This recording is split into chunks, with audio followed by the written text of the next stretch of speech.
என் பெயர் தேவஸ்ரீ. நான் 5ஆம் வகுப்பு பயின்று வருகின்றேன். எனது பள்ளியின் ஊராட்சி ஒன்றிய தொடக்கப்பள்ளி. நான் எடுத்துக்கொண்ட தலைப்பு திருப்பாவை பாடல் 7.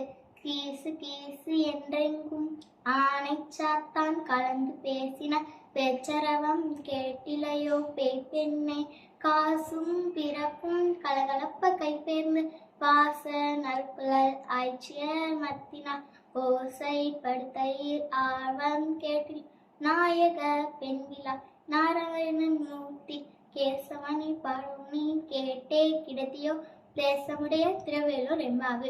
பொருள்: அறிவில்லாதவளே ஆணிச்சாத்தான் என்று அழைக்கப்படும் வலியன் குடும்பிகள் கீச்சிடும் குரலும் அவை தங்கள் துணையுடன் பேசும் ஒளி உனக்கு இல்லையா? வாசனை மிக்க குந்தலுடைய ஆய்குல பெண்கள் மத்து கொண்டு தயக்கடை மோசையும் அப்போது அவர்கள் கழுத்தில் அணிந்துள்ள அச்சத்தாலும் ஆமத்தாலும் இணைந்து ஒளி எழுப்பது இன்னுமா கேட்கவில்லை? எல்லோருக்கும் தலைமையேற்று அழைத்து செல்வதாக சொன்ன பெண்ணே, நாங்கள் நாராயணன் கேசவனை புகழ்ந்து பாடுவது உன் காதில் கேட்க உறங்கு. மர்மமென்ன பிரகாசமான முகத்தை கொண்டவளை உன் வீட்டு கதவை திற. நன்றி, வணக்கம்.